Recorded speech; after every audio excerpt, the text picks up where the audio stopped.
រឿងបន្ទប់លេខ13នៅកណ្ដាលទីក្រុងតូចមួយ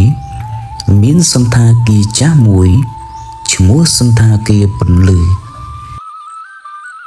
សន្តាគារនោះមាន4ជាន់និងបន្ទប់ជាច្រើនប៉ុន្តែមានបន្ទប់មួយដែលតែងតែបិទទ្វារជិតជានិច្ចនោះគឺបន្ទប់លេខ13អ្នកបម្រើទាំងអស់មិនហ៊ាននិយាយអំពីវាទេអ្នកខ្លះថាពេលយប់គេអាចឮសំឡេងគោះចិញ្ចៀននិងសំឡេងស្ត្រីយំក្នុងបន្ទប់នោះថ្ងៃមួយបុរសវ័យក្មេងម្នាក់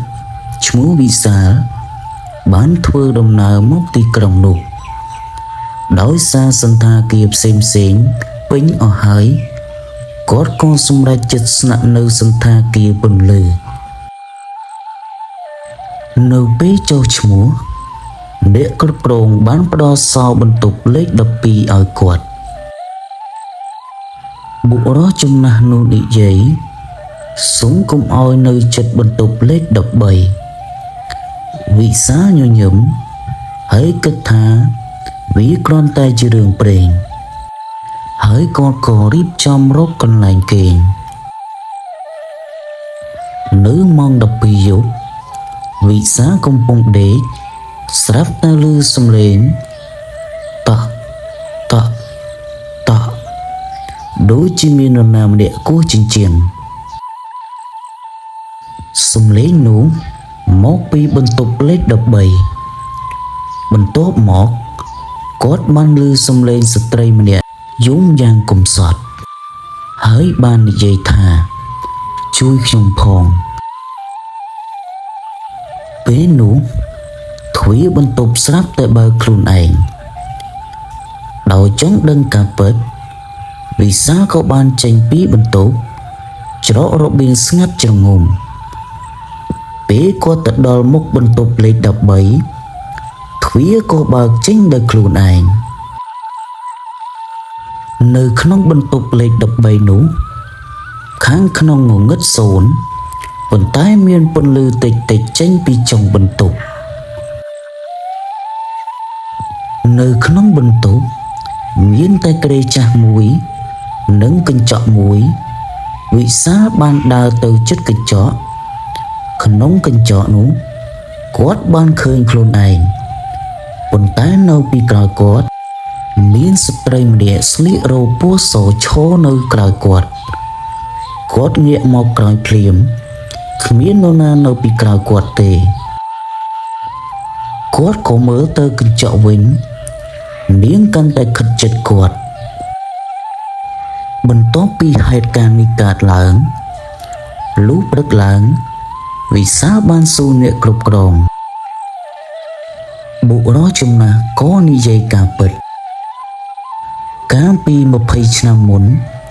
មាននារីម្នាក់ឈ្មោះលីណាស្នាក់នៅបន្ទប់លេខ13យប់មួយនាងបានបាត់ខ្លួនដោយអាត់កំបាំងគេរកមិនឃើញតែកាបូបនិងស្បែកជើងរបស់នាងប៉ុណ្ណោះចាប់តាំងពីថ្ងៃនោះមកបន្ទប់នោះក៏ចាប់ផ្ដើមមានរឿងចម្លែកវិសាលបានស្ដាប់រឿងនេះពីបុរសចំណាស់នោះហើយវិសាលក៏បានលូចចូលទៅបន្ទប់លេខ13ម្ដងទៀតពេលចូលទៅដល់បន្ទប់នៅក្រោមគ្រែនោះគាត់បានរកឃើញសៀវភៅកំណត់ហេតុមួយក្បាលទំព័រចុងក្រោយនៅក្នុងសៀវភៅនោះបានសរសេរថាពួកគេកំពុងមករកខ្ញុំហើយប្រសិនបើអ្នកអានសៀវភៅនេះសូមជួយខ្ញុំផងបន្ទាប់មកមានស្នាមឈាមប្រឡាក់ពេញទំព័រសៀវភៅនៅរាត្រីយប់ទី3វិសាលបានឮសំឡេងយំម្ដងទៀតលើកនេះស្ត្រីក្នុងរូបសបានលេចចេញនៅក្នុងគ្រែរបស់គាត់មុខរបស់នាងស្លេកស្លាំងហើយភ្នែកពោពេញទៅដោយទឹកភ្នែក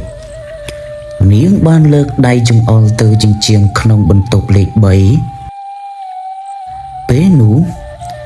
វិសាបានវេដំបំបែកជញ្ជាំងនោះនៅខាងក្នុងគាត់បានរកឃើញបន្ទប់សម្ងាត់មួយមានឯកសារ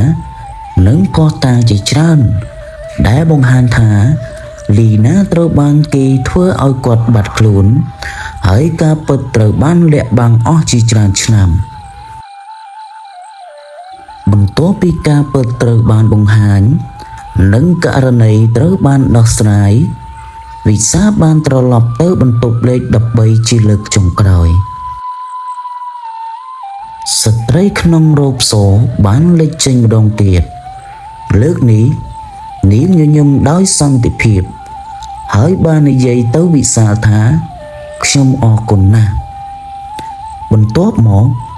នាងក៏រលីបាត់ទៅក្នុងពន្លឺព្រះច័ន្ទចាប់តាំងពីថ្ងៃនោះមកបន្ទប់លេខ13លែងមានសំឡេងយំឬសំឡេងគោះជញ្ជាំងទៀតហើយរឿងបន្ទប់លេខ13ក៏ចប់ត្រឹមនេះសូមជួយចុច Subscribe ដើម្បីទទួលបានវីដេអូរឿងនិទានខ្មោចថ្មីៗនិងជាការលើកទឹកចិត្តដល់ខ្ញុំបាទសូមអរគុណ